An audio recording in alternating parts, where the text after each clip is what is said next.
Bonsoir et bienvenue à tous à ce rendez-vous des régions. L'Association nationale des communes du Bénin, sous le leadership de son président Luc Setondia Atroko, a procédé à la remise de matériel aux jeunes bénéficiaires du projet de prévention de l'extrémisme violent à travers l'autonomisation des jeunes. L'activité s'est déroulée dans les mairies de Segbana et Malanville, suivant le reportage de Satudine Obelago. L'éducation représente un outil efficace pour renforcer la résilience des apprenants face à l'extrémisme violent et atténuer les facteurs de ce phénomène. Conscient de cela, l'Association nationale des communes du Bénin, ANCB, a lancé depuis quelques mois le projet de prévention de l'extrémisme violent par l'autonomisation des jeunes et des femmes dans les communes de Malanville et de Segbana. Nous savons que si vous êtes autonome, si vous apprenez un métier et que vous travaillez, vous avez de l'argent, vous pouvez contribuer au développement de la commune de Segbana. Vous pouvez contribuer à la coproduction de la sécurité dans la commune de Segbana. L'ANCB veut que les jeunes soient de plus en plus autonomes, que les femmes soient également autonomes. La ANCB procède ainsi à la remise de matériel et de fournitures aux bénéficiaires du projet. Objectif, faciliter l'apprentissage de 50 jeunes déscolarisés, dont 25 de chaque commune. Nous avons constaté vraiment l'effort qu'il fait pour nos communes, l'effort qu'il fait pour le développement de nos communes. Donc nous n'allons que souhaiter aux associations des maires des communes du Bénin vraiment que cette association puisse vraiment émerger, que cette association puisse encore faire plus. Parce qu'on dit, quand il reste à faire, rien n'est encore fait. On a tellement confiance en vous et nous souhaitons à ce que vous nous suivez tel que vous avez commencé jusqu'à la fin de cet apprentissage. Le projet est financé par l'Union européenne à travers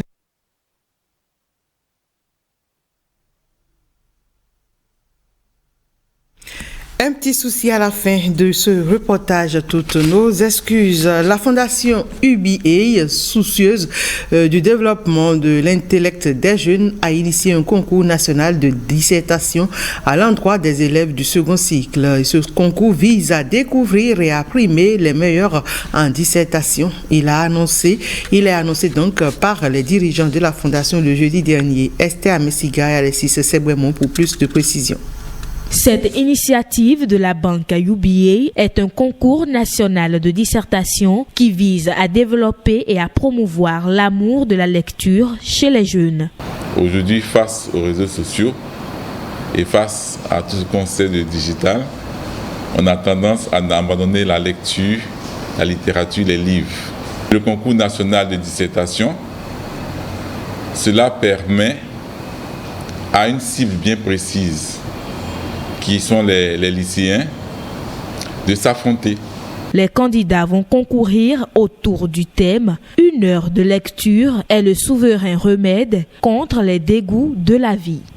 À partir des candidatures reçues, on va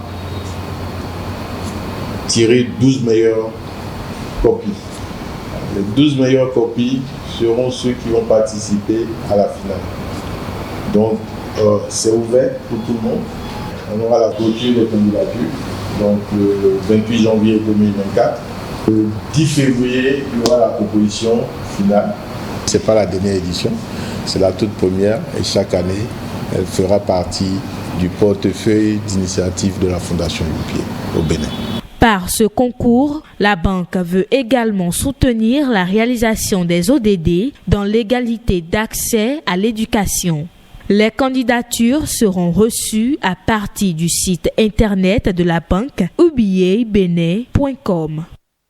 La grande chancellerie de l'Ordre national du Bénin relance l'Ordre de mérite agricole et le premier béninois distingué dans cette veine, c'est Kossi Gilbert Tonon. L'opérateur économique est spécialisé dans la production de produits halieutiques et il a été honoré à son domicile à Agonticon, à Cotonou.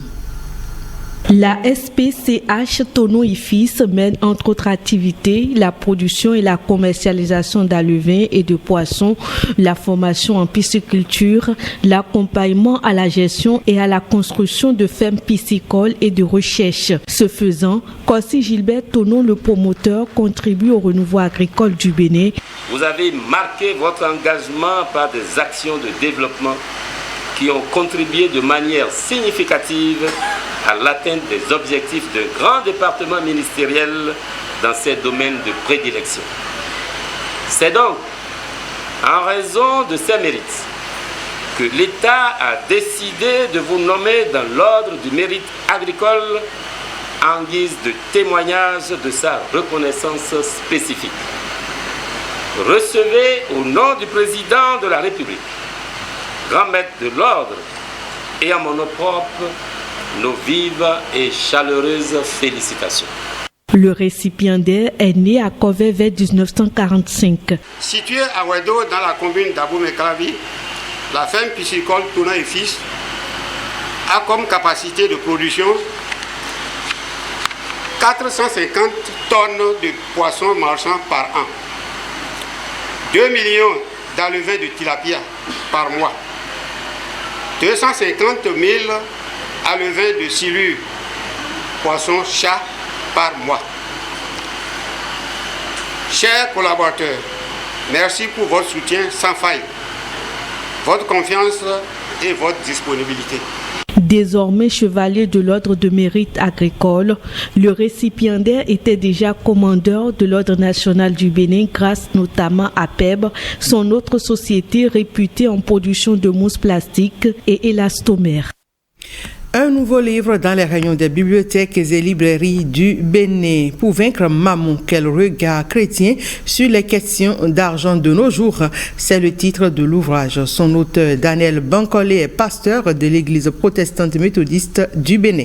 Le lancement de l'ouvrage a été parrainé par Parfait Bancolé. C'était le samedi dernier à l'église protestante méthodiste Bethel de Doha à Porto Novo. C'est un document de 135 pages subdivisé en 3 chapitres. Digeste, il est rédigé dans un style accessible à tous et dans un format transportable partout. Son auteur plonge dans les méandres des dérives de l'argent. J'ai été inspiré par la réalité de ce que l'argent fait au niveau des hommes dans l'Église et avec chacun de nous. Je voudrais que vous lisiez vraiment le livre en ayant une attention particulière sur les références bibliques, que nous puissions comprendre que les questions d'argent, ce sont des questions effectivement spirituelles. Pour vaincre Mammon, quel regard chrétien sur les questions d'argent de nos jours propose des pistes de lecture et des éléments d'auto-analyse à partir de 3 piliers essentiels. Le premier pilier, c'est que les chrétiens doivent être différents des autres. Deuxième pilier, c'est vivre avec le consentement d'esprit. Et le troisième pilier, c'est que nous devons savoir que être dans la justice doit être notre préoccupation. Et c'est là notre identité de marque. Ne renversons pas les choses. Et pour que les choses ne soient pas renversées, il nous faut suivre Jésus. Développer l'amour pour Dieu et non l'amour pour les richesses de ce monde. J'ai accepté parrainer ce livre en mémoire de mon jeune frère, le frère Bancolé Sissoupon, qui de tout temps m'a toujours dit vanité de vanité, tout est vanité. Chrétiens mes frères, sachons bien que nous ne devons pas courir derrière l'argent. Tout est permis, mais tout n'est pas utile. Le premier exemplaire de l'ouvrage a été vendu à l'américaine au prix de 600 000 francs CFA. convention internationale annuelle au titre de l'année 2023 de l'Église Pentecôte de la foi.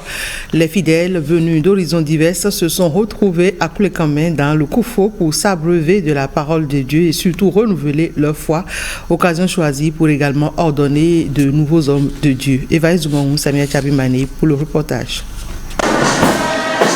Le sacrifice, source de bénédiction, est le thème révélé par le Saint-Esprit pour la Convention internationale annuelle de l'Église Pentecôte de la foi cette année. Les chrétiens font des sacrifices pour dire Dieu, ce que tu nous as fait, nous sommes reconnaissants. Les chrétiens font des sacrifices pour dire Dieu, ce que nous obtenons auprès de toi, c'est de pure grâce. Et comment ils font leur bien, ce que Dieu leur a donné, leur argent, eux-mêmes, ils s'offrent à Dieu en sacrifice. Des retrouvailles d'intenses prières, mais également d'ordination. Une trentaine d'apôtres, de pasteurs et leurs adjoints sont investis pour propager la bonne nouvelle. Que cette convention a été organisée pour donner une nouvelle dimension à la vie de chaque chrétien. Et grande est notre joie de voir que déjà les fidèles ont commencé par se manifester et l'espoir pour le développement de l'Église et de chacun est permis. Plus de 3000 participants sont venus de tout le Bénin et même de l'extérieur prendre part à cette convention. La bénédiction peut être appréciée de diverses manières, simplement spirituellement, matériellement et financièrement. La bénédiction peut aussi coller à l'amour de Dieu, l'amour de ses frères et sœurs. Je voudrais vous souhaiter bonne fête de fin d'année et une belle convention internationale du président Badi Talon. Venir célébrer ensemble avec vous à Clécamin, c'est un honneur pour nous et un privilège, car à chaque fois qu'il y a des événements pareils où les enfants de Dieu se réunissent, cela amène la bénédiction sur le pays et sur l'ensemble des fidèles qui ont participé à la convention. Plusieurs offrandes sont faites par les fidèles en remerciement aux œuvres du Seigneur dans leur vie. Les habitants de Djougou ne sont pas restés en marge de la célébration du Nouvel An, même si cette ville compte une forte communauté de fidèles musulmans. Le réveillon a aussi eu lieu dans cette localité du Bénin. Retour sur l'ambiance avec Jean-Claude James et Yves Agoropessi. Aujourd'hui, c'est, disons, nous sommes venus à la messe. Cité des Pétonies. Le programme du réveillon a déjà pris fin à l'église catholique, mais quelques fidèles qui ont eu la grâce de voir 2024 sont encore sur place.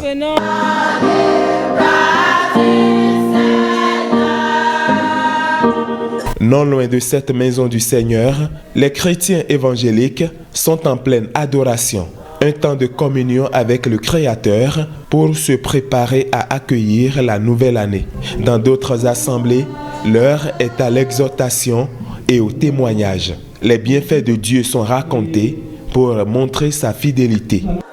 Et quand on réussit la traversée vers 2024, c'est la joie et on s'acquitte volontiers du devoir de présentation des vœux. Et puisque chacun est libre d'accueillir la nouvelle année là où il veut, il y a également ceux qui ont choisi les bars, les restaurants et les maquis pour le faire. Aussi à la sortie des lieux de culte, certains ont tenté l'exercice de présentation des vœux. Jean-Claude James et Yves Agoropessi nous proposent quelques avis rassemblés. On a écouté la parole de Dieu, on a fait des vœux pour l'année 2024, une année de réussite, une année de santé, une année de paix. Sans la nation, nous ne sommes rien. Nous avions prié pour notre pays, le Bénin, que le gouvernement ça puisse marcher, que tout le monde soit heureux. Que la joie soit toujours dans le cœur des fidèles et que le péché s'éloigne de nous. Je suis très content. Je dis d'abord merci à Dieu pour cette chance parce qu'il y en a qui n'ont pas eu cette chance de voir cette nouvelle année. J'adresse mes vœux à mon papa, que Dieu lui donne la longévité, beaucoup de moyens pour pouvoir supporter la famille. Je prie juste que maman ait une longévité, qu'elle vive longtemps et qu'elle vive jusqu'à ce que nous puissions réussir et lui donner de bonnes choses, quoi. Que la paix règne dans notre pays, le Bénin, et qu'il y ait l'entente, afin que la joie règne, que l'argent y est dans notre pays. C'est sur ces bons vœux pour le nouvel an que s'achève ce 19. Merci à toutes et à tous de l'avoir suivi. Le prochain rendez-vous de l'actualité, c'est à 20h avec Osia Sassou Nouveau.